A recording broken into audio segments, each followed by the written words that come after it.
শহীদ উসমান হাদি কেন টার্গেটে পরিণত হয়েছে জানে? ওই সে বলেছে না যে সমাজে হাজার কোটি টাকা, শত কোটি টাকা দিয়ে যে নির্বাচন হয়, আমরা সিস্টেমটা বদলায় দেব। আমরা শূন্য পকেটে নির্বাচন করে জাতিকে শিক্ষা দেব, অন্যান্য প্রার্থীদেরকে বুঝাই দেব নির্বাচন করতে হলে টাকার প্রয়োজন হয় না, দেশের মানুষের উপর দরদার ভালোবাসা থাকতে হবে। ঠিক না? ঠিক বলেন।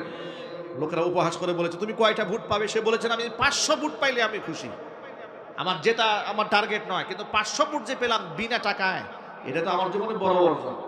সুবহানাল্লাহ পড়েন। এই যে টেকনিক্যাল কথাবার্তাগুলো, অর্থাৎ সমাজ সমাজ পরিবর্তনের যে চিন্তা এবং চেতনা তার মধ্যে ঢুকেছিল, এবং যে সে যে ইনসাফের কথা বলেছে, এই জন্য জালেমরা তাকে সহ্য করতে পারে নাই, তাকে শুট করে দিয়েছে, তাকে শহীদ করে দিয়েছে। আজকে মাস পার হয়ে গেল, এখনো পর্যন্ত আসামি ধরা পড়ে না।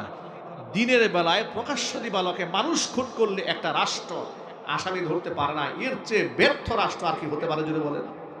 একটু চিৎকার দিয়ে বলে না হতে পারে। এই সিস্টেমটা পরিবর্তন দরকার। বিভিন্ন নেতাদের দেখবেন যে লাঠিয়াল বাহিনী থাকে, রাজনৈতিক নেতাদের লাঠিয়াল বাহিনী থাকে, বিজনেস হোল্ডার যারা লাঠিয়াল বাহিনী থাকে, আছে না ভাই? একটা নেতার পিছনে শত শত বাইক ঘুরে, চিন্তা করেন এই টাকার উৎস কোথায়? একটা নির্বাচনের জন্য কোটি কোটি টাকা, 100, 200, 500 কোটি টাকা বরাদ্দ করে। প্রশ্ন হচ্ছে সামান্য একটা আসনের জন্য আপনি 500 কোটি টাকা আপনি কেন ব্যয় করবেন? আপনি এত বড় দানশীল, এত বড় দাতা আপনি কেন হলেন যে আপনি এত টাকা ব্যয় করছেন নির্বাচনে ক্ষমতায় জেতার জন্য? আপনার এইম কি? জীবনের লক্ষ্যটা কি? আপনার উদ্দেশ্যটা কি? উদ্দেশ্যটা কি? উদ্দেশ্য হচ্ছে তারা চিন্তা করে যে যাক না 2, 4, 5, 20 কোটি টাকা, 100 কোটি টাকা, এ তো এক চালানেই আমি শেষ দিয়ে দেব। ঠিক না? ঠিক বলেন।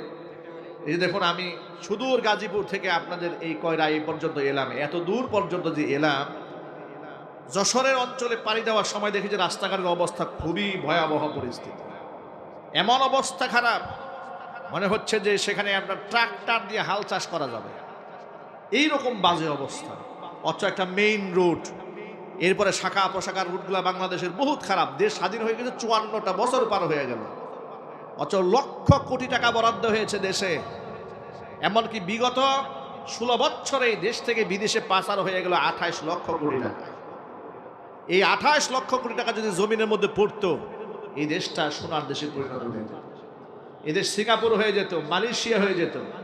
সেই টাকাটা আজকে বিদেশ নিয়ে এই অন্যায়কারীরা অন্যায়ভাবে রাষ্ট্রের টাকাগুলো লুণ্ঠন করলো, এদেশের মানুষ ক্ষতিগ্রস্ত হলো। কথা ঠিক না ব্যাঠিক যদি বলেন? এটা কেন হয়েছে? কারণ একটা, ওই যে বললাম, তারা টার্গেটটাকে আমি 1 কোটি টাকা খরচ করলে কি হবে, আমার 5 কোটি টাকার সামনে আসতেছে। এরপরে তারা কন্ট্রাক্ট টার্গেট করবে, কন্ট্রাক্ট নেবে, রাস্তাঘাটের টাকা, বিভিন্ন ফান্ডের টাকা দুর্নীতি করে তারা শেষ করে দেবে। ঠিক না ঠিক? এটা কেন হয়? কারণ একটা, ওই যে অন্যায় ইনভেস্ট করেছে, এখানে আমাদেরও কিছু দোষ আছে। সেই দোষটা কি? রাতের বেলায় 500 টাকা দিয়া আমি শুনতে পেয়েছি, নাউজুবিল্লাহ, আল্লাহ মাফ করেন, এমন প্রার্থীও নাকি আছে যে লোক পাঠিয়ে দেয় আল্লাহ পাকের কোরআন হাতে দিয়া, আল্লাহর কোরআন দিয়ে নির্বাচনের আগের দিন নাকি বাসায় বাসায় লোক পাঠায়, কোরআন শরীফের উপর 500 টাকা দিয়ে, এরপরে নাকি বলে যে টাকাটা কোরআনের উপর থেকে নেন এবং ওয়াদা করেন আপনি আমার ভোট দেবেন। নাউজুবিল্লাহ জুরু বলেন। জিজ্ঞেসটাকে করা হয়, আমি জানি না এটা সত্যতা কতটুকু, আপনারা ভালো জানেন, মহল্লায় মহল্লায় আপনারা থাকেন, জিজ্ঞেস করে আপনার ফ্যামিলি সদস্য কত, ভোটার কয়জন, কয় আমার আছে 10 জন। 10 জন কত টাকা নেবেন বলেন? কন্ট্রাক্ট করে তারা নাকি চায়, বলে ঠিক আছে আপনি 10 জন তো 20,000 টাকা দেবেন আমাকে, সব ভোট আপনাকে দিয়ে দেবো। তখন দর কষাকষি হয় যে 20,000 না 10 জন 10,000 টাকা দিয়ে দেবো না। সে টাকাটা নেবে করতে, কোরআনের উপর থেকে নিতে হবে, কোরআন ছুঁয়ে কসম খাইতে হবে। নাউজুবিল্লাহ, আমি জানি না এগুলো কারা করে, কিন্তু এই সমাজের লোকেরাই তো এগুলো করে। ঠিক না ঠিক বলেন? এখন আপনারা বলেন, এই কাজগুলো যারা করে তারা কি সমাজে ইনসাফ দিতে পারবে কোনো দিন? যদি বলেন ভাই পারবে? আচ্ছা, ঘুষ খেয়ে, ঘুষ দিয়ে যেই লোকটা অফিসার হয়েছে, তার কাছ থেকে ইনসাফ আশা করা যায় না? আপনি কিভাবে ইনসাফ আশা করবেন? গতকালকে দেখেছি কোন এক সাব রেজিস্ট্রি অফিসে হাতে নাতে ঘুষ সহ দুদকের লোকেরা তাকে ধরেছে। আরে ভাই, এখানে আপনি ধরেন কেন?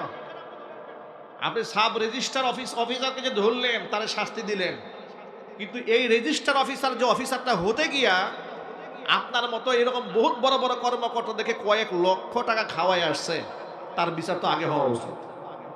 কথা ঠিক না ব্যারিক বলে?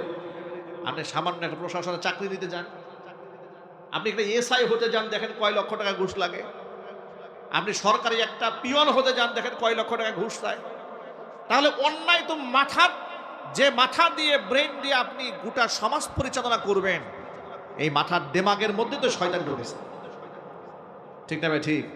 এই জন্য সিস্টেমের পরিবর্তনের কথা বলেছেন শহীদ উসমান হাদি।